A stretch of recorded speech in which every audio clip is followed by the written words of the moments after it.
Okay, first I want to thank everybody for coming. And the first thing I need to do is I need to answer a question that was posed to me when I was publicizing this talk as a philosophy slam. All right? Now the question I got was, what is a philosophy slam? And I was thinking, hey, I was just rebranding a philosophy talk to get greater turnout, and it looks like it succeeded, right? However, I heard from a few folks that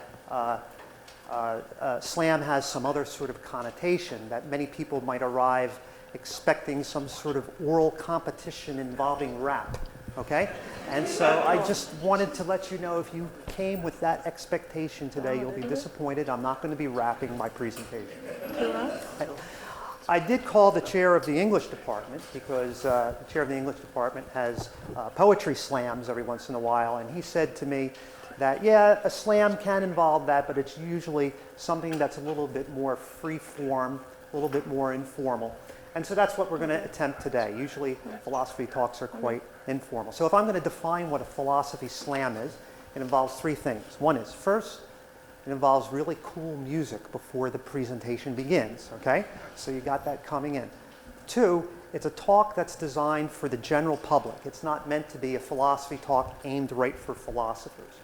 And third, the position defended here is preliminary, okay? As Tony Roy, our chair, mentioned, I just completed one research project, and now I'm turning to a different project. So this is really in its initial stages, all right? I don't have all the answers at this point. There are weak points in the argument that I noticed as I myself was compiling it, as I put together. And what I invite you to do is to work with me, to ask questions and point out areas where I need to reflect further. It's meant to be interdisciplinary. I especially invited people from the School of Business and Public Administration to come. I'd also welcome, I welcome anybody here, but there's much more I need to know about history. There's much more I need to know about economics, and there's a lot more literature on this topic in philosophy that I need to become acquainted with. Okay? So this is preliminary, and I invite you to participate with it in that respect. Okay, so let's dive in. I'm going to do what a philosopher does. A philosopher, one of the things we do is we defend positions. I'm going to defend the position. You've noticed that we've been talking about shared governance a lot on this campus, and that raises some questions that I think require some reflection, and so I want to devote some philosophical attention to those questions as well. Here's an overview of what I hope to do today: framing the question, introducing some models of shared governance, take a look at the main argument, and then address implications. Now, if the people who promote TED Talks are correct, I've got about 18 minutes of your attention before it starts wandering. I'm going to do my best to get through the first three of those items within 18 minutes. Chances are it may take me a little bit longer. But the good news is that after that third item, the main item, I've got this really cool YouTube video, all right? We're going to call that the TED Talk interlude, all right? It's only like 3 minutes long, but it will launch the discussion of the implications section, all right? Then we'll be done, I'm hoping, 3:30, 3:40 or so, open it up for some questions, all right? And then the other thing that makes this as a philosophy slam is, if you want to respond to the argument in some way, great. But if you don't, right? If you just want to raise a question or make a comment that's unconnected to my presentation, but connected to the general topic of shared governance, go right ahead. I invite you to do that too. Okay? So we're going to have Q&A after that as well. All right. So we got to frame the question. Well, the question that we're attempting to answer is this: is shared governance justified at all? Why have it at all? Is there anything that can be said for it? And if so, what should its structure be? Right? So an account of shared governance is going to defend answers to those two questions. Should management share workplace governance? That's the threshold question. And if so, how should it be shared? Ideally, an account of shared governance should go beyond that, talk about which kinds of organizations are bound by shared governance, and among whom should governance be shared. That's a question about the scope. Many of you may have arrived here thinking that I'm only going to address the idea of shared governance in a university setting. Not so.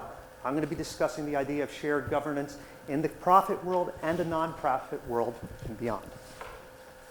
All right. It's sometimes said that moral philosophy involves two main questions. What is the right decision? And the other is, who gets to decide?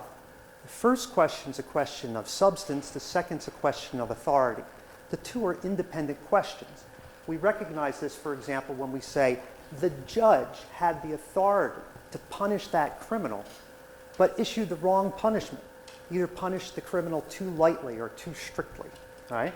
We recognize this when we say the business executive had the authority to make that business decision, but made the wrong decision because it led to the company going out of business.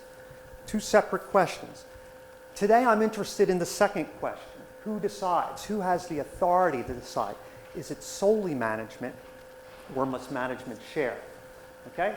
Who has the authority to govern the workplace? We're going to take a look at three possible answers. One is management alone possesses the authority to govern the workplace. All right? It's not required to share its authority, but it's permitted to do so. Let's call that the permitted to share view. I believe this is probably the dominant view that's out there. Another view is it's not the case that management alone possesses authority. It's required to share. This is the required to share view. I believe this is probably the minority position out there. And finally, just to round things out, management's neither required nor permitted to share. This is the forbidden to share view. I don't know what the literature out there says about this particular position, but it's my belief that probably no one holds this position. Right? So really the main contest is between these first two positions. All right, so who has the authority to decide? Three main answers. One is the instrumentalist. I'm calling it the instrumentalist. Another is the libertarian, and the other is the social contract. Let me go through and sketch these three positions, three ways of defending an answer to the question, should management authority be? Is management required, permitted, or forbidden to share workplace authority? All right, so the instrumentalist defense would go something like this. It'd say, hey, the person who has the authority is the person who's likeliest to make the right decision. Making management decisions requires specific training, right? That's why we train managers. That's why we have schools to train managers, right? Since managers, but not employees, are in general likelier to make the right decision, authority should rest solely with management, okay? Nonetheless, if it's going to improve decision making to delegate some of this authority to the employees, then it's permitted, okay? So this suggests that the instrumentalist defense, okay, the instrumentalist strategy for defending an answer is going to endorse the answer that we're permitted to share, management is permitted to share its workplace authority, and is going to suggest something about the structure of that sharing. All right, the libertarian view is simple, right? It's like, hey, wait a second, it's the owners, oops. The owners are the ones who have authority, right? They have exclusive authority, and they just delegate their authority to the managers to do it for them, right? So they have the authority, and that's independent of whether they're likelier to make the right decision or not, right? It's the owners, they possess the sole authority, they delegate it. Nonetheless, if sharing management authority is going to help facilitate the wishes of the owners better, then it should be shared, all right? Again, this is a defense of the permitted to share view. If you take the libertarian defense, then it seems to endorse the permitted to share view and suggest something about the structure. Okay, finally, the social contract defense, right? This one is probably not too familiar, so let's take a look at how this runs. It says, individuals retain their rights to worker democracy in the social contract and don't transfer those rights to their employers unless certain conditions are met. All right? That raises a host of thorny questions. We'll get to them in just a moment. All right. Well, what does that imply? It implies that management authority is therefore limited to the exercise of its authority consistently with worker democratic rights. So the social contract strategy seems to endorse the required to share view and suggests something about the structure. Well, guess what, folks? Today I'm here to use the social contract strategy to defend the required to share view. Now that's a big assumption, of course, right? It's a big assumption because I believe that the social contract defense is superior to the instrumentalist and libertarian defenses. That's a key assumption, and if you want to talk about it in our discussion, we could raise it at that point. To settle that question, instrumentalism versus libertarianism versus social contract, you'd have to take the philosophy course that I'm teaching currently right now. There's a whole course. It's a whole big, huge topic on its own. All right? I believe the social contract defense is superior, so I'm going to be using it to tease out the rest of the premises. All right. Sum up. Those are the two questions we're trying to answer. Okay. I'm going to defend the required to share view. It favors one of the three models. The conclusion is going to be management's morally required to share workplace government, although it's not legally required. It's legally permitted to do so. Did you have a question? Just a clarification question. Could you explain what you mean by morally when you say they're morally required? Yeah. I'm going to leave that as a primitive, okay? It is just morally required, okay? It's something that we're obligated to do, okay? Independent of what law requires us. And finally, management should exercise its permission, right? It should exercise its permission to share the workplace governance. All right, so let's take a look at the three models, all right? First model, administrative decentralization, all right? On this model, management initially possesses all the authority. However, it has permission to delegate it, and so it can delegate some of that authority downward to employees or their appointed or elected representatives if it chooses. However, management can reclaim that authority if it wishes as well. Now, for this to be a true delegation of authority, it's got to be something that enables the delegees to make binding decisions, not just advisory decisions. And in addition to that, in order for this reclaiming of authority not to be abused, there needs to be at least some sort of time lag or procedure for recovering the delegated authority. Otherwise, management, anticipating a decision that it will dislike, can simply disband the body before it makes an official decision. All right? So that's the hallmark of administrative decentralization. Federalism, two separate spheres of authority. You have worker authority in one sphere, management authority in the other. The difference between this and administrative decentralization is that with federalism, the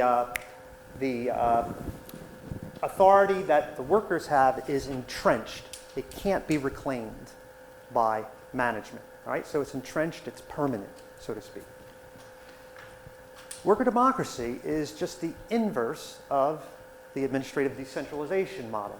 Workers initially have authority, they can delegate it to managers. So suppose you're on the shop floor and you're good at working forklifts, say, but you're not good at making management decisions, so you can delegate some of that authority to managers whom you hire, all right, to help you make sound business decisions.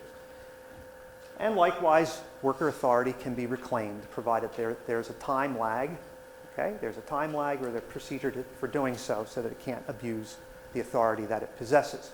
All right, one thing I want to mention is that the models aren't meant to be mutually exclusive, because you could have, for example, federalism, and within the sphere of management authority, you could have administrative decentralization, and within the sphere of worker authority, you could have worker democracy. All right, so now let's get to the main show, right? This is the main argument that I want to go through. I'm going to go through the premises quickly, and then we're going to talk about the defense of two of the premises, two of the key premises, all right?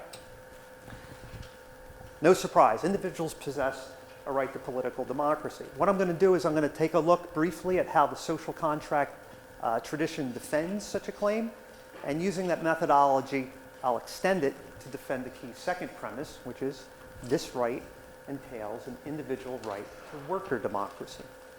You take those two premises together, and you get the conclusion that if you deny workplace democracy, you're violating individual rights to worker democracy unless individuals freely transfer those rights to their employers. That raises the question, what are the conditions for a successful free transfer, alienation of one's right to workplace democracy? I'm going to defend the view that individuals freely transfer those rights to their employers as in an employment contract only if it's done expressly and only if there are robust democratic alternatives in their employment sector. Otherwise, they're forced to alienate or transfer their rights because for the sake of earning a livelihood, that's their only option, right? They have to transfer it to their employer. They relinquish it, so to speak. And that's not a free transfer, so I will argue. All right, This is this is a claim that we can discuss too. There are no competing rights. I'm sure that's controversial. I'm going to be focusing on 2 and 4. And therefore, we've reached that conclusion up there. The key premises are premises 2 and premise 4. All right. So let's take a look at how social contractors defend the right to political democracy. Locke, for example, uses the state of nature to defend democracy, right? He uses the state of nature. The state of nature is meant to be a pre-political state of affairs in which everyone's free of subjection to political authority. And in order to avoid the inconveniences of the state of nature, Locke argues that people voluntarily consent. They consent to join political society. In the process of giving such consent, because they lack absolute arbitrary power to destroy their own lives or the lives of others, they can't transfer that power to the government. That's a key move in Locke's argument against Hobbes's defense of absolute monarchy.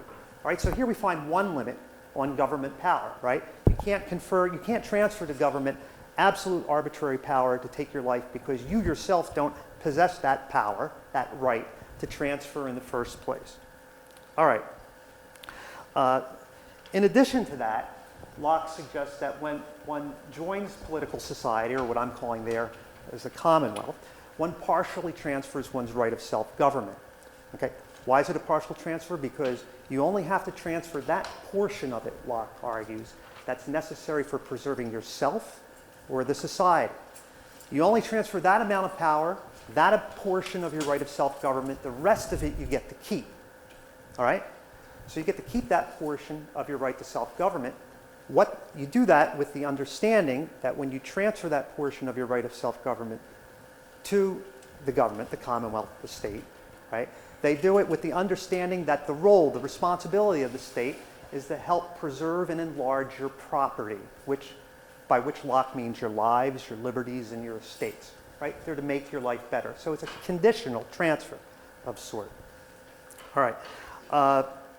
In addition to that, when you make that transfer, okay, it's a transfer that issues in limited government, right? Because you don't transfer all of your right to self-government, you retain a portion of it. So you don't transfer all of your power, you retain part of that power. The result is that the power that the government acquires is limited power, and hence it's limited government. It's limited government that's supposed to have the following limits. First, it establishes a legislative power with majority rule as the default, okay, and in which executive power is subordinate to the legislative power. In addition to that, it requires adherence to the rule of law and also impartial judges. All right, so that's how you get that move from the state of nature to the commonwealth. All right, now there are individual contracts that you form within the state as well. What are examples of some of those individual contracts? Well, it's an employment contract as an example.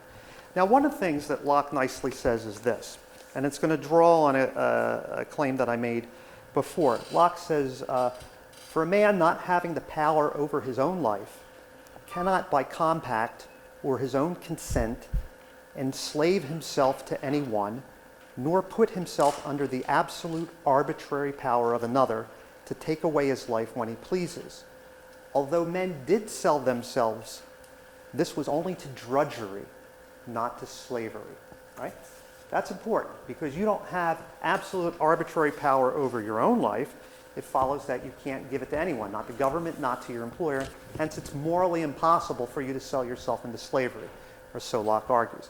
This is a limit on freedom of contract. You see that? So your bargaining position is enhanced. All right. Now, if we focus on the portion of the right that's retained, the right of self-government that's retained rather than the part that's transferred, we can describe this situation as follows. We could say that individuals retain their right to political democracy. All right, now I want to use that reasoning and extend it now. I had another social contract defense, but I'm going to skip through it. Here are some lessons. Thank you. Your initial bargaining position affects the terms you get. You get an individual right to political democracy. That's the default.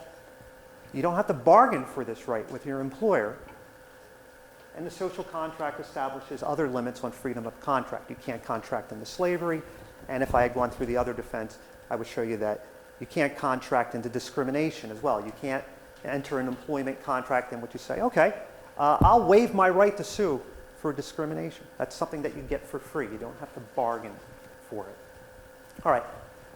What Claim 4 here shows is that there's some limits on freedom of contract. The question is whether the limits are more intrusive into the employment. All right. Here's the main premise here that I want to defend. What I want to suggest is that when you have these two features, democracy ought to be the default. So let me use Locke as an example. All right?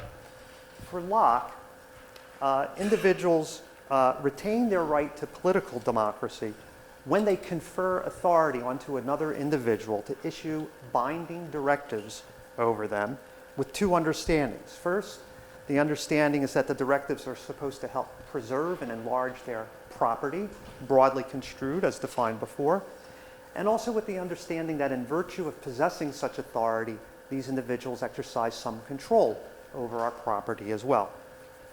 Well, these two features are also present in the employment relation as well. Employees confer authority to their employers to issue binding directives over them, with the understanding that the purpose of such directives is to help enlarge and preserve their livelihoods. All right? In virtue of the employer acquiring such authority, the employer exercises some control over an individual's livelihood as well. Because these two features are present, the authority relation and the control over livelihood, then the democratic default should apply in that context as well. In other words, just as democracy is the default when one consents to join the state, so too ought to be the default position when one consents to be employed by a particular employer. The employers occupy the same authority position for the same purpose and have similar kinds of control. So the picture we should have is something like this, right? We give our consent to two different groupings for essentially the same purpose. We give our consent to the state and then again to our employer for the purpose of enlarging and preserving our property, our lives, liberties, states, and livelihoods. If having democracy is the default in the one sphere, in the state, it should also be the default position in the other context, the employer. Let me go through the fourth premise, and then we'll take a short break for our called our TED Talk intermission. All right, that was my defense of the second premise. I'm going to now talk about the fourth premise, which are conditions for free transfer. All right, this is a great graphic. It's one line. You can get the citation over there on the right. It's supposed to illustrate the difference between equality and equity, or as philosopher, social contract theorist John Rawls would call it, the difference between formal and fair equality of opportunity. Formal equality of opportunity, illustrated by the picture on the left, is just the idea that all positions are open. There are no legal barriers. We can all compete for them. All right? Fair equality of opportunity, by contrast, requires that when you have people who are similarly motivated and similarly talented, they should have roughly equal prospects for obtaining those advantaged social positions, not be disadvantaged by the income class into which they're born. All right? Now, Rawls argues that justice requires fair rather than formal equality of opportunity. All right? Whoops. Hey, I did it all at once, so you got it all there. So, the idea here is that fair equality of opportunity requires restoring background conditions. So let me explain what that means. Suppose everyone starts from an initial starting position of equality, and they're competing in the economy. At the end of one generation, you have economic winners and economic losers. The offspring of economic losers tend to inherit a disadvantaged starting position at the beginning of generation 2. Fair equality of opportunity requires measures to help restore the fairness of equal opportunity at that second level, all right? And so at that second generation. So that might require any sorts of safety net policies or policies meant to equalize chances. Think about Obamacare as being an example. The idea here is that when you have a bunch of free contracts, right, they may be legally and morally permissible, but over time, the accumulation of those free contracts tends to disrupt the fairness of the starting positions for later generations. And so you need some sort of intervention, right, to restore fair equality of opportunity. I want to claim that the same should hold with the right of worker democracy as well. Suppose you have a bunch of people in Generation 1 exercising their rights to worker democracy, right? And a lot of them transfer that right to their employers. What you might wind up having is a situation where with Generation 2, people can't exercise their right to workplace democracy because there are no more democratic workplaces to go to, right? They're at a disadvantage. So I want to say that someone freely alienates, freely transfers their right to workplace democracy only if there are robust democratic alternatives in their particular employment sector at their time. Okay, and with that, I'll just take a quick break and then maybe we'll just open it up to questions afterwards, okay? So this was the answer that I defended. And the question here is, what does it require? All right, that's what I want to go through. And then the rest of the stuff just answered those further questions that I said. Which organizations should it bind and which kinds of individuals? And I think that will probably come out in the discussion. What I did want to say is that if you're talking about a workplace democracy, we got to think about what a democracy requires. It requires due process, all right? The one thing I want to toss out there is that employment at will is inconsistent with due process. Employment at will is no process, and no process is not due process, all right? So there should be some form of due process for employees of every sort. All right, policies, right?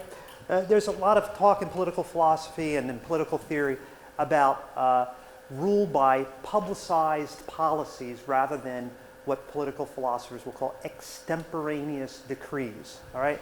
So a workplace that's democratically managed will rely mainly on policies and resort to individual directives as least often as possible, right?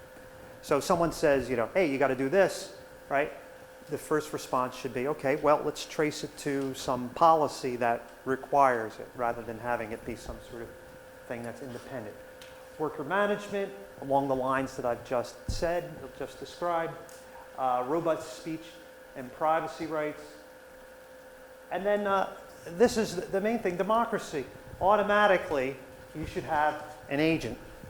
The agent, in my opinion, is the union, right?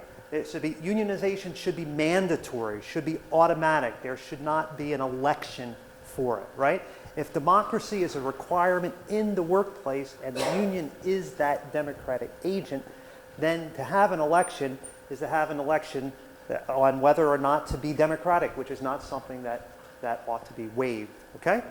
So we could talk about the scope for organizations or the scope for individuals, but that's what I want to say right now. So I will now turn it over to my colleague, Professor Roy, who will be available to give the microphone to anybody who would like to ask questions or just make comments. All right? It doesn't have to be connected to this presentation. It could be independent if you prefer. So, Professor Naticchia,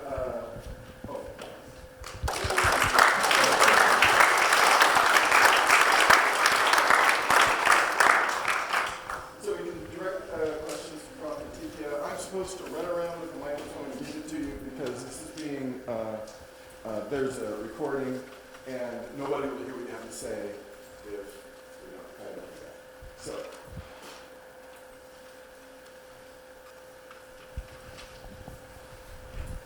I'm literally running around. Let's say there is an area that does not have a policy covering it in a particular workplace. I'd like to hear your thoughts on whether management could use that absence of a policy to justify saying that something is not allowed. Well, okay, so you're asking me to tease out what I believe the implications of the view are, okay? Implications of workplace democracy. And my initial reaction is to say that it would be more appropriate for the workers to ask for the justification of that command or that directive. And if it's not traceable to some sort of policy, then it lacks the appropriate justification. See, I think the assumption here is that the default position is that management possesses the authority, which is the default legal position, right? And so if a policy doesn't cover something, the assumption seems to be that it can fill in the gap with an isolated independent directive. You see, so my answer to your question is no, it would not be justified, according to this view. At least I believe that. This is in the back tone. No one can hear you unless you have the microphone.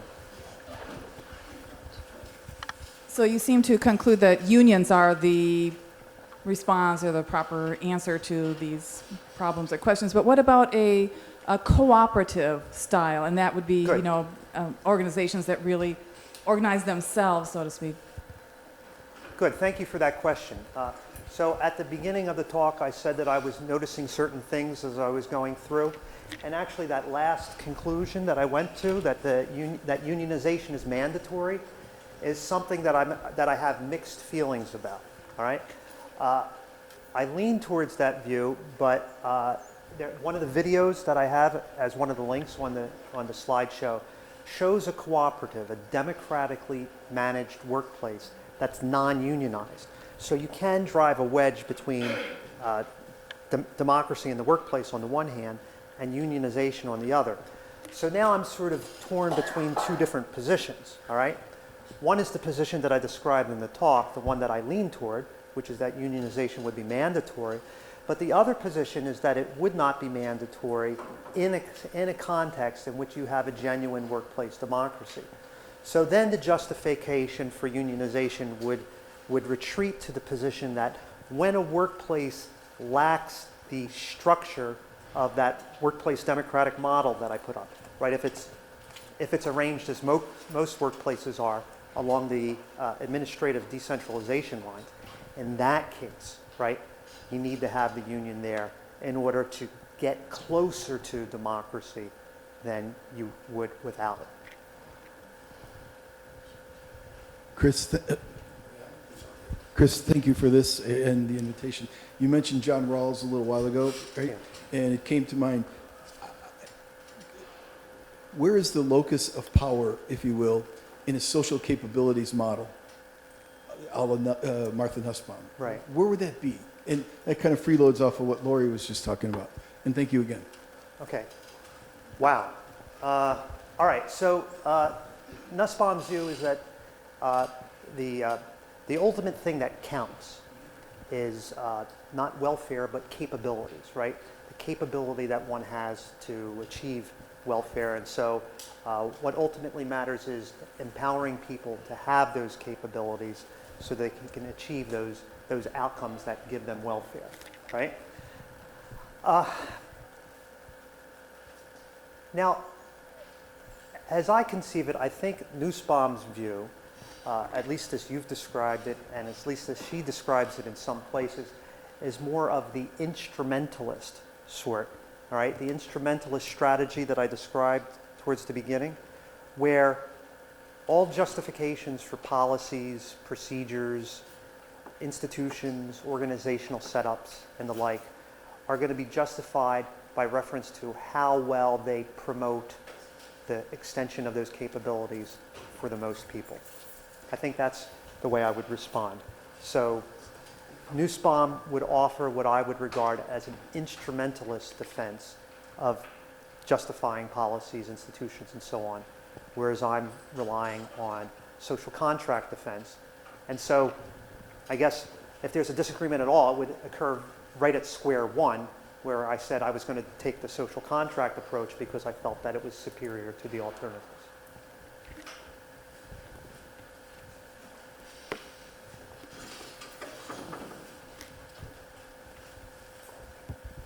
Chris, thanks for inviting the College of Business and Public Administration here. I'm here, okay? Excuse me, I'm not the only one. Anyways, I want to be reductionist here and ask you two little scenario questions. Okay. First one, I'm hiring you to mow my lawn. Do I get to tell you how to do it? Do you have the right to tell me what to do? Do we have to negotiate over how you will mow my lawn? Or does the fact that I'm going to pay you Right. give me the right to say, this is how I want it done? That's the first question. Yeah.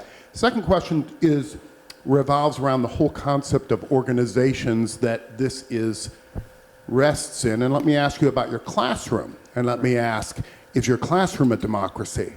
And do you see that as a similar organization where we're not going to go instrumentalist and say you know the best, Right. but we're going to say that it needs to be a democracy in how it's run? So those are my two reductionist examples.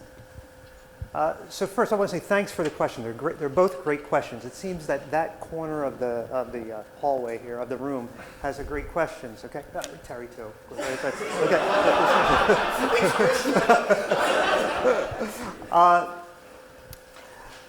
So the first question that you asked gives me an opportunity to clarify something about the authority relation, right? So what I'm doing is I'm limiting the democratic requirement to cases where an authority relation is established.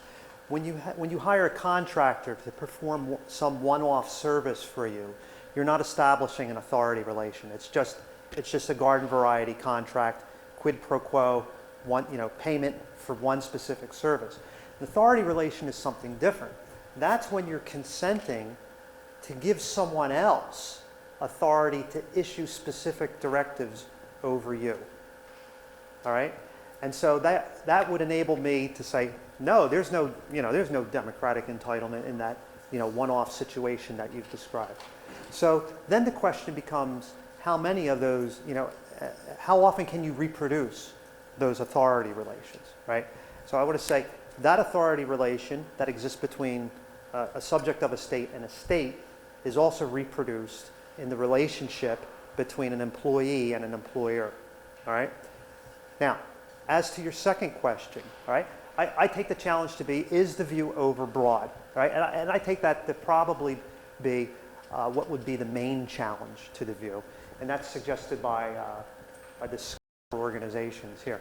I don't think that the classroom setting applies here because although there's an authority relation there, right, the student is giving me authority to give directives to the student, and the student's obligated to comply. It's not the case that I have control over the student's livelihood there. Now, if you want to make the case that by extension it should apply because I have this, more indirect relationship and control over the student's livelihood, then go ahead and make that case. But you're right, that would be the challenge, and I would want to, block that challenge, and the way I would block it is by saying it doesn't satisfy one of the two conditions that I had up there, which is the control over livelihood. Yeah, all right. Chris, thank you. This row, we have, I think this one is about, I guess. Row here. I have a point that is clearly irrelevant to your talk, but you That's did fine. say that we can just talk about anything we want to talk That's about, why right? this is a slam, Ron. In the beginning, you said your talk was not only about university, but labor relation kind of thing in general. Yeah. Indeed, so you're talking about organizations of probably all kinds. Right. So my point is that it seems that a distinction between a university setting and other kind of organizations is somehow relevant here. Okay. For example, today Jody Ford did some kind of writing by Harry Hallenbrand. Right. In that writing, he mentioned the shared governance, Yeah. and he said that shared governance is needed in universities because faculty have expertise. Okay. He mentioned only one point. There may be other points somewhere. In other words, shared governance, we don't see a whole lot in our neighbor organization, Walmart over there. I haven't heard of something like Workers' Senate. However, in universities in this country, I think it's quite common to have something called Faculty Senate. Right. I think I know that there are also universities, private ones, that have some kind of agency, some kind of representation of faculty. Right. So my point is not to the entire audience. It's a relevant point. In other words, if you argue that there's moral obligation for organizing management to listen to their employees. Yeah. Is there more of that in institution of higher education in this country or elsewhere? So I just Okay, so let me respond to what I take the gist of that to be. I thought that there was perhaps some suggestion in your comment, Ron, that organizations in general, and perhaps universities in particular, according to Harry Hellebrand, would make wiser and better decisions if the governance structure were to move closer along the lines of the model that I was defending here. That would qualify as an instrumentalist defense of the position of the three different strategies that I scoped out at the very beginning of the talk. The force of the argument that I'm presenting, if it's successful, would be that the instrumentalist case doesn't make or break the case for shared governance. In other words, it could be the case, let's take it outside of the educational context and just talk about a profit-making corporation, all right? The claim would be, if the argument that I presented is successful, the claim would be that those profit-making corporations ought to be managed democratically, even if there's some cost in efficiency. You see? That would be the upshot of the argument. So that the instrumentalist case is not necessary. It's a reinforcing case, but if it were to fail, it would not undercut the primary main ground for workplace democracy, which would be the social contract defense that I offer. Of course, this all rests on controversial claims, right? But, you know, we could talk about this for hours and hours if we wanted to. There was some other comment there, but I think I'll just let it go in the interest of getting some other people in. Hello. Oh, Yeah. I hate microphones.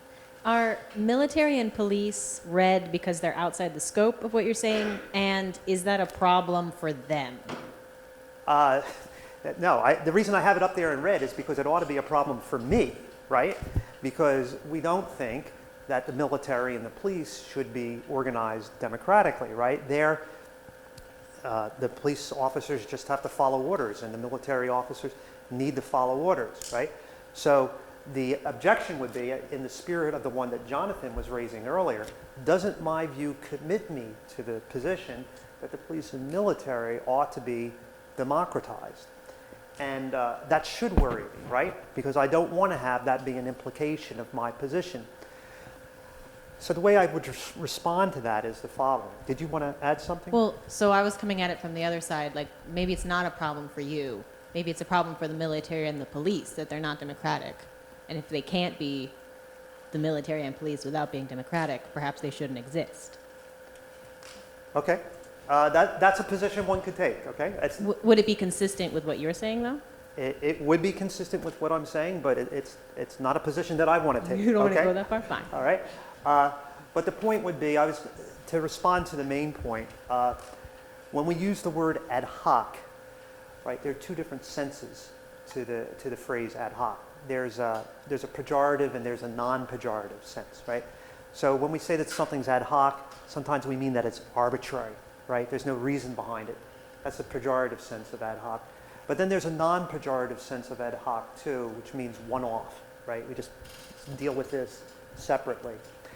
I think this is how I would want to respond to the challenge if your comment were posed as a challenge, to my view. I would want to just use some ad hoc device to exempt military and police from the democratic workplace requirement.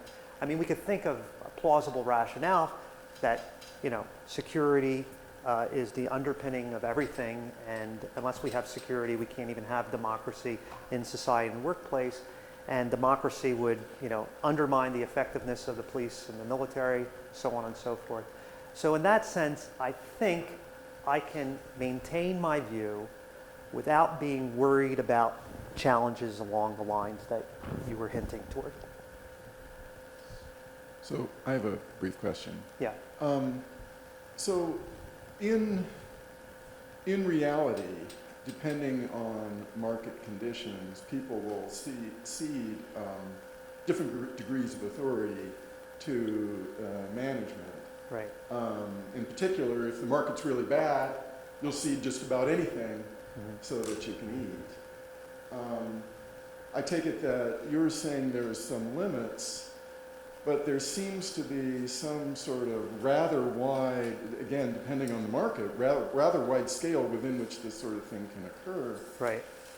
So then it starts to feel to me a little bit like a slippery slope.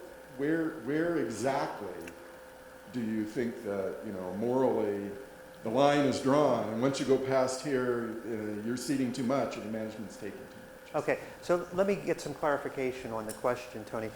I took your comment to be a reference to my defense of the fourth premise, the one about the conditions on free transfer. Are you alluding to That's okay. the Yeah. conditions on free transfer? Okay, so then is your question that there may be some economic circumstances that may lead individuals to cede their right to workplace democracy in exchange, say, for a more secure job position or for more pay, right? And then is it your comment that that's a problem? That should be a problem for my view? No, all I was wondering is, so you have these people ceding increasing amounts of authority, presumably some. I guess I'm wondering what the bottom line is, where it somehow becomes wrong to cede any more than that.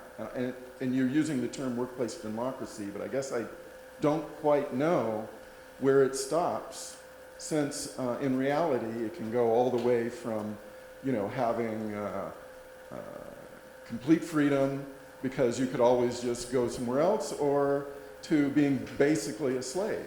Okay. All right. So let me just reflect back and make sure that I've understood the point of the comment. Are you referring to a situation where, let's suppose in generation one, you've got a lot of people who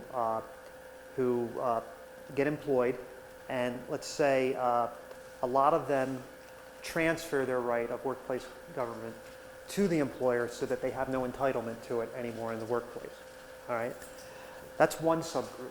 The other subgroup in generation one, I take it you're referring to, is they retain their rights to workplace democracy, but they exercise those rights in such a way that they're delegating a lot of authority upward, right? Okay. I got you right there? Mm-hmm. Okay. So what I want to say is this. Let's suppose that it's 50-50, right? 50% of the workplaces, that right to workplace democracy is relinquished or transferred to the employer. In the other 50%, it's not relinquished or transferred, but you have a wide variety. One where workers retain a lot of the authority and delegate little to professional managers, and one where they delegate a lot and perhaps things are more limiting than they would be in some profit-making corporation where that exercises administrative decentralization, right? What I want to claim in that case is that there's still, if you assume that having 50% workplace democracies is robust enough, I want to say that they still have robust enough democratic alternatives, despite the fact that all these workplace democracies have exercised their democratic rights in widely different ways. Does that address your question? Well, I guess I'm more worried about the case when the options start to go away. So you're saying that, okay, it's robust enough. What if it's not robust enough? Okay, so let me ask you this. When you say the options go away, let's suppose that there's no transfers of workplace democracy rights, all right? So that every place is a workplace democracy, but they exercise their democratic rights by transferring or delegating power upward to different degrees. And let's suppose that a lot of them delegate a lot of. I would want to say that the condition is satisfied in that sense, in that case. You don't like that? Well, I'm not sure, but that's okay. We should go on. All right. Sorry, yes, I see you. I'm closer. I have a feeling that I accept your argument. I think it's a good one. and but I think your argument now, I think, implies that you're going to have to actually push it out further. For instance, the evidence shows, surveys have shown that workers want more things like a union. And this is pretty overwhelming, that even if they don't have a union, they wish there was some organization that provided the sort of union stuff that they value, but they don't have it. And it's also been noticed that unionization has declined in the United States dramatically over the years. Right. I have a feeling that in order to have the sort of institution you desire, of workplaces with strong unions, that you need to then change the wider economic context also because of, for instance, competition. Different workplaces that might have unions might, in order to win in competition, give more and more authority to those above them. Right. And then you have it all kind of winding down. Right. You might have a union in name, but in practice it's not. So you got a problem with competition there. You also have a problem with one of the sources of employer power is simply that employees, if they lose their job, they might be in a world of hurt. So that then induces them to voluntarily give away certain things, otherwise they wouldn't, Right. because if they didn't do that, they'd be on the streets. Right. So that suggests that there needs to be some sort of fallback that someone might have available to them, Right. that it's not just going to another firm because maybe they're going to be unemployed. Right. So you need to have some system there to make sure that there's a legitimate fallback for them Yeah. that then maintains their bargaining power within the Good. business. Good. So my sense is that you need to push out if you think it's morally required for unions to workers to have workplace democracy, then you might have to say it's therefore morally required to change the competitive system, Good. and it might be morally required to get rid of things like unemployment. Good, good. All right, so that's a fantastic comment. So let me respond to that. It's not going to be a totally satisfying response, but it's the best response that I can come up with at this point in time. If you recall earlier in the presentation, I was making a distinction between two questions. What's the right decision and who decides? The first is a question of substance. The second is a question of authority, right? I'm focusing today here in this presentation on the question of authority. Think of this as an intellectual division of labor, right? Focus on a question of authority. Some philosophers will do that on some days. That's fine. Philosophers will focus on that on some days. On other days, we'll focus on the question, what does justice require, right? That's a question of substance. I take your comment to be along the following lines. You correct me if you think I'm misunderstanding, but I take it that you're claiming that we need to solve both problems. We need to solve the question of authority, but also the question of what justice requires, because if you settle the authority question along the lines that I'm arguing, right, but you have an unjust system, right, that squeezes people in such a way that they're going to be transferring these rights willy-nilly a lot, right, then you still have a problem. You haven't fully solved the problem. So I want to say I agree with that, but I want to fall back on, say, the intellectual division of labor defense, right? Here I'm just working on one part of the puzzle, but the other part of the puzzle that you point out needs addressing, really does need addressing. I agree with that. Okay? Good, this is working.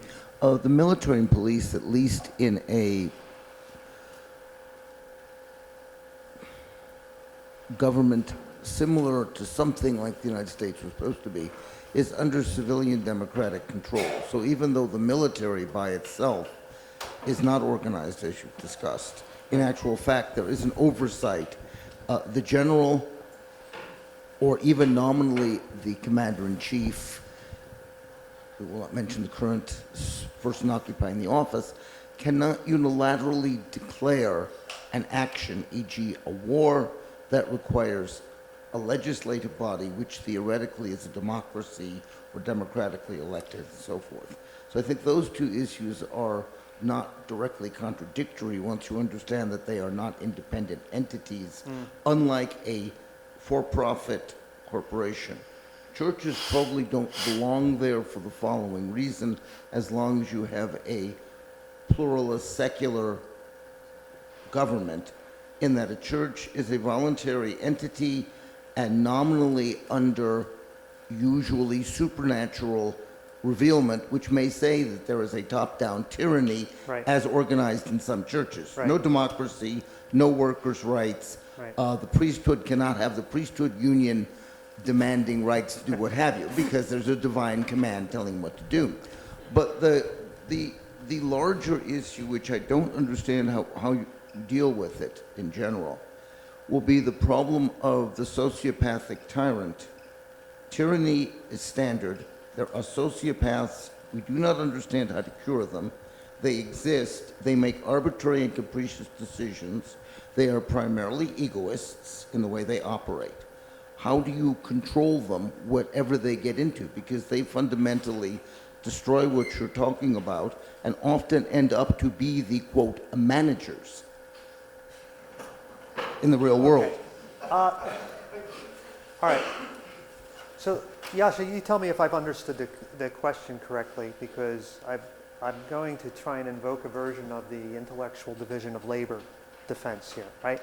I take you to be describing cases where the correct model, whatever it is, you know, even if it's administrative decentralization, right? You're talking about a case where there are like willy-nilly, obvious, huge violations of the norms, whatever they are. All right, okay? My project is to offer a normative defense of what the norms ought to be. You see? You're Agreed. describing How do you violations. control, but how do you control the violators who then will use your normative defense, your normative methodologies, and nonetheless end up with arbitrary power? Okay, so let me make sure I understand. You're saying, assuming that a place operates according Theoretically to workplace democracy, Theoretically. right? And you have some tyrants among the workers, so to speak, who okay? All right, they abuse people who abuse their authority sometimes in outrageous and significant ways. Fine. Then what I want to do is I want to fall back on this defense, right? You're describing a case where there's a corrupt democracy, right? Or an inefficient democracy, let's say. And what I want to say is the existence of a corrupt democracy is an argument against corruption, not against democracy. The argument of the possible existence of an inefficient democracy is an argument against inefficiency, not an argument against democracy. Those general statements that I just made, I intend to apply both to the political realm and in the employment realm as well. All right.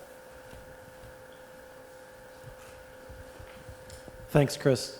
Great talk.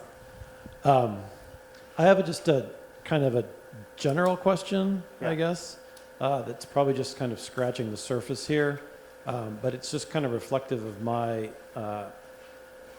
intuitive resistance to the idea that you would be able to apply this argument to this whole wide scope of organizations. So that's the sort of the basis of my worry. And again, this is just very intuitive, but it just seems to me that sometimes authority is created within an organization from top down, and sometimes it's created from bottom up. In other words, the sort of causal source of the authority relationship comes from the bottom. In a club, for example, right? We get together, we have our chess club, we elect a president, we give that person some authority, and the only reason that authority relation exists in the first place is because we as club members decided it would be good to have a president who can by fiat pick our next meeting time and location and whatever, right? And then at the other end of the spectrum, you have, somebody who decides to open a coffee shop and hire 12 people, right? And so there, the authority relationship between employer and employee seems to me to be sort of causally created by this person's decision to open a business and have employees, and those relationships would not exist if it wasn't for the fact that the employer decided to create them by hiring people. Whereas at the other end, with the club, the authority relation doesn't exist unless the members decide to create that authority relationship by electing the president. And so I guess my question is just this. If your argument applies to this whole wide scope of organizations, then it seems to me that you have to be claiming that that difference that I just articulated between Right. the causal source of the authority relationship is irrelevant. Right? Is irrelevant? Irrelevant, because if it was relevant, you would think that it would issue in different shared governance relations, potentially, based on what the causal source of the relationship of authority is. Okay. Does that make sense? All right. Now, and maybe you've already addressed this No, in one of your I told you this premises, was, and I just missed I it. told you this is preliminary and I'm still working things out, all right? So I'll try my best to reply on the fly here. But if you take a look at the scope slide here down at the bottom, those are the ones where I think I face the strongest problems, right? I've already dealt with the first two, right, the police and the military, in an ad hoc manner where I'm claiming that the ad hocness is not ad hocness in the pejorative sense, right? But I'm happy with the scope of the model that I've defended being applied not just to for-profit firms, but also to nonprofits and also to labor unions as well, right? But I think that I would face the strongest challenges down there. Now, you want to suggest that with the for-profit firms, maybe some of those should be bumped down to the bottom group too, that there's a stronger challenge with for-profit firms. And I realize that I would probably get some resistance. I was expecting a little bit more resistance actually from the business folks with the kind of situation that you described as like a mom and pop shop, right? Not like a huge corporation with, you know, dozens or hundreds of employees. You're just talking about a little small operation. And what I want to say is, you know, the proprietor in that case has ownership rights. The question presented in any context of political philosophy is whether those ownership rights also entail governance rights as well. And so what I'm trying to do is I'm trying to deny that ownership rights entail governing rights, right? And I think if my argument succeeds, then we have to revise our intuitions about the mom and pop shop, right? Anyone who opens any sort of business, no matter how large or how small, is like an investor who's assuming risk, right? You have an investment, and investors assume the risk of their investment, right? And here you've got someone who wants to invest in a small-time coffee shop or yogurt shop with half a dozen employees. You got to be able to manage that democratically if the argument succeeds. So I guess my response is to bite the bullet in that case, say I'm not worried about it. Does that address your concern, or you? Yeah, it does, as long as you're sorry. I'm just sort of making the sort of, I guess what I'm saying is that I see a serious disanalogy here between the source of the authority relationship in a club and the source of the authority relationship in a mid-sized company or something like that. Right.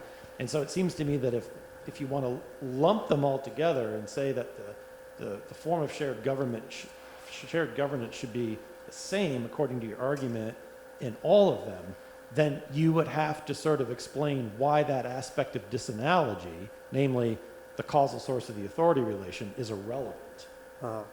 Because again, if it becomes relevant, then it seems like it would just intuitively have some sort of influence over what the morally appropriate governance structure would look like. Okay.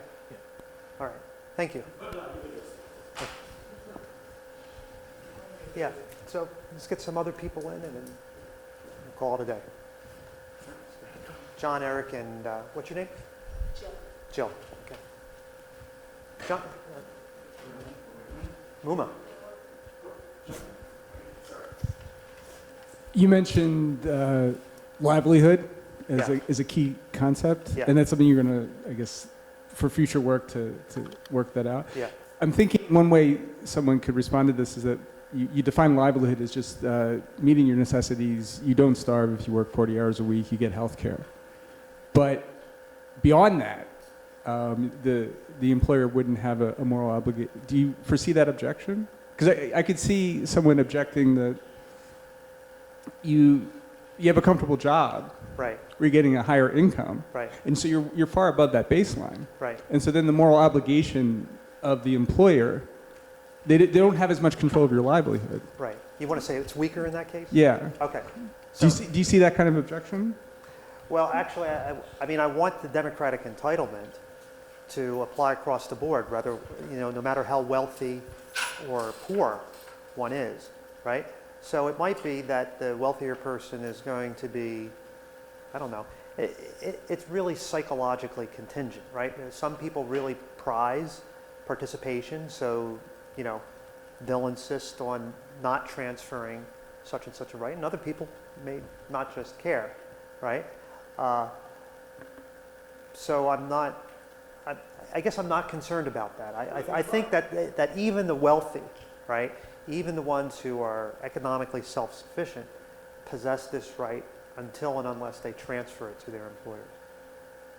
So, I mean, but it doesn't seem to connect as much to the livelihood. I guess part of the question is just the defining of livelihood. Yeah, So that goes above just necessities of life. right. Well, that's how I intended livelihood. Livelihood means anybody who's earning money, whether it's $20,000 or $120,000. Okay, Jill had to leave, so, oh no, there she is. Well, Jill then Eric, because Eric's already spoken. Give Jill a chance. I think I'm struggling over a scope question or a definition question Okay. in terms of workplace governance. Because I'm thinking in terms of the police or the military, that the governance is broader. It's a societal governance that decided upon the laws or the rules that apply and expects them to be the agent for Right. the society that created those rules. And I'm wondering to what extent every one of those organizations, including universities, then faces that same type of question of has the society as a whole made governance decisions? At what point are we an agent making decisions to try to enact somebody else's vision, if the vision is the larger society? Okay, good question. I take you to be pointing to one of the problems that I need to address, that I haven't addressed, that I identified as I was preparing the talk, all right? And that's a kind of federalism question between the state and the employer, right? So, for example, let's leave aside the military and police context, right? Because you're saying they get commands from society at large, right, that preclude them from exercising democratic rights internally, right? Police and the military don't exercise those democratic rights internally. They just have to apply or adhere to the commands that's given to them by the state. Did you want to interject? I think that comes down to a scope question, because Right. if the police were demanding democratic rights about their working conditions or working hours, I would think that was completely reasonably their Right. decision. But if they were exercising their democratic rights on whether or not they would serve a certain segment of society or enforce certain laws, if they were deciding to set policy with their governance, I don't think that's within their purview.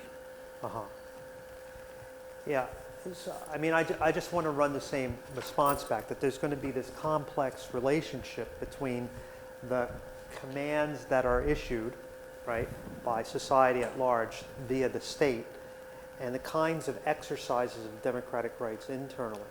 And it's sort of a states' rights type question, right?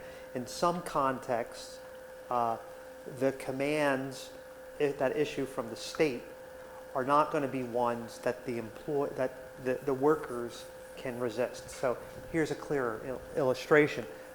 Suppose the workers say, hey, you know, I don't want to adhere to these pollution guidelines. Let's just pollute. So let's just violate these pollution guidelines. We could make more profits, right? And then we can distribute the money amongst us, right? That's the sort of thing where there would be, where in federalism you say there's some sort of supremacy from the state level, right? That the employer, that the workers can't violate, right? But that there are going to be others in which the employment context, like the state context, where they have state rights that the broader state can't violate. So the broader state can't command, if my argument succeeds, the broader state can't say to the workers in this employment context, hey, you know, management possesses sole authority and can just delegate it only if it wants to and doesn't have to, right? That's something that would be forbidden. So what you're raising is a kind of federalism type question. If you remember that slide that looked like a piece of pie coming out of it, right? What is going to be the relationship between those two parts? And I think that's a fairly significant issue that I'm going to need to grapple with, right? But that kind of federalism between the state and the employer, right, is a different kind of federalism than, say, the second model of the three models I put up there, federalism, right? So this needs to be addressed. I agree. Just comment to what Joe said. I think your notion of social contract may somehow apply. And for example, military. If you think of a military, we elect the president to the White House. That president appoints to the generals, whatever, how it works, I don't know. I think the system may have been set up in such a way that anybody joins the military probably assume that they have transferred their right already, because there is an organizational structure up there in the democratic system, so that you do not have the decision-making power about whether you're going to bomb North Korea or not. Right. That's one thing.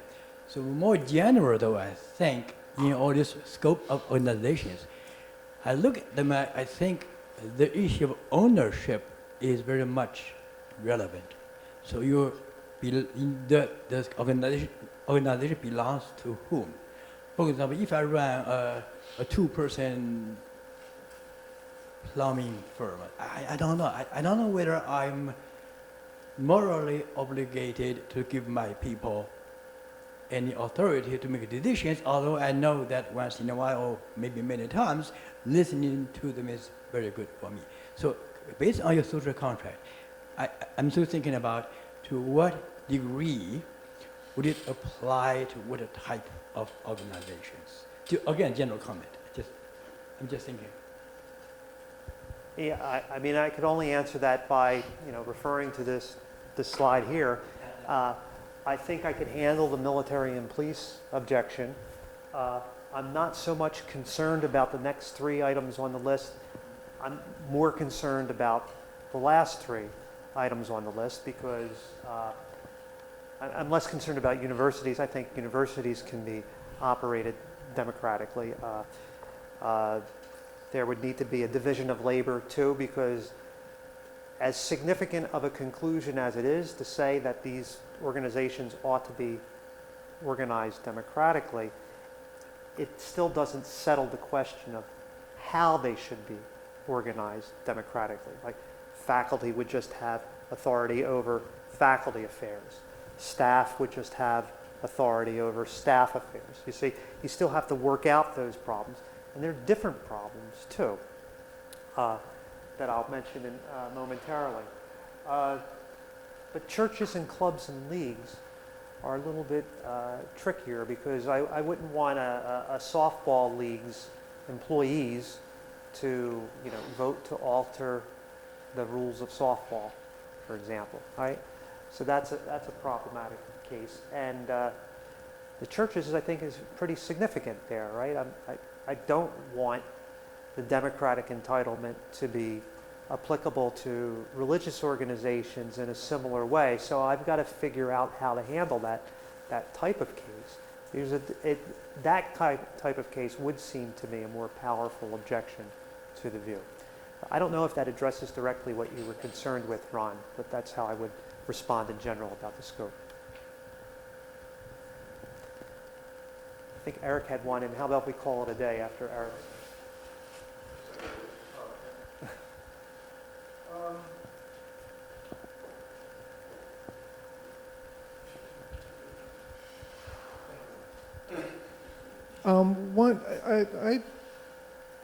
The whole issue about private property is, I think, easily addressed. I mean, the mom and pop thing. I'm not bothered by that. Because, at least as I see it, and I know there's many other people who see it this way also, you know, private property is a socially created thing. It's not some sort of primal right. That's in my view, that you're born with. Mm-hmm. It's a socially created, sanctioned, and policed thing. That's one of the things that police do. And if someone wants to open up a coffee shop, and the existing rules of the game are that you have to have a union if you have employees, well, there's no problem, because then they voluntarily decided to risk or whatever their capital, whatever they're doing, and so there's no problem there. I don't see why it wouldn't apply to them, because I think sometimes people treat private property as if it's somehow some sacred thing. You know, I see it as something that sometimes it serves as the means to some good ends, sometimes it serves as the means to some bad ends, but it's not something that should be just presumed obviously has some sanctity with it. I don't see that. It's just something that is maybe useful in some context. And in your approach here, saying that, for instance, democratic rights are preeminent over many other things, they should be preeminent over private property. Mm-hmm. And private property is going to have to adjust to this other more important thing, mm-hmm. which is democratic rights. Mm-hmm. And the same thing, like a mom and pop, if they owe, the coffee shop hire some workers, they got to pay the minimum wage. That's the rules of the game. They can't say, it's my money, I don't want to pay minimum wage. Because no, that's the rules of the game are. And if the rules of the game say you have to have a labor union, well, that's the rules of the game. You've chosen to operate a coffee shop in that context. Deal with it. You know, so I really don't see, I think that many people are so much more attached to property rights than they need to be. Okay. But that's my opinion. All right. Thanks for that comment. I'll just briefly respond and then we'll call it a day. Yeah, I agree. I mean, your comment was mainly a response to Tom, right, who's not here anymore. But yeah, I mean, it's assumption of risk, right? Well, I don't know. That's the thing. One thing I think you're doing is you're assuming what economists say about some things, in fact, makes sense. Okay. But it's a huge, no, I say it as an economist. The presumption that a profit is a reward to risk is a theoretical statement, but it's not, there's other reasons maybe people get profit. So, and also, you've also used the word efficiency. Efficiency is a very weird thing in economics. Basically, it means whatever the private profit entity does that's efficient. How do you know? Because they wouldn't have done it if it wasn't efficient. How do you know it's efficient? Because they wouldn't have done it. You know, so it's a circular sort of thing. It's in fact, it's a concept that's empty in economics. So I would just warn you against using these sort of concepts. I noticed the same thing in John Rawls, that he kind of presumes what economists say is somehow right when they talk about the economy, but there's a particular sort of economist pushing a particular perspective about risk-bearing as a profit as a reward to risk-bearing, and the economy somehow enforces efficiency when there's no evidence of that, you know, for the evidence to the contrary. So I'm sorry. Okay. But I digress from your discussion. Okay, thanks for that comment, Eric. So I just want to thank everybody for coming today. This is our first Philosophy Slam. Who knows, maybe we'll have more in the future. So thank you all for coming and for your comments. Really appreciate it. Have a good day.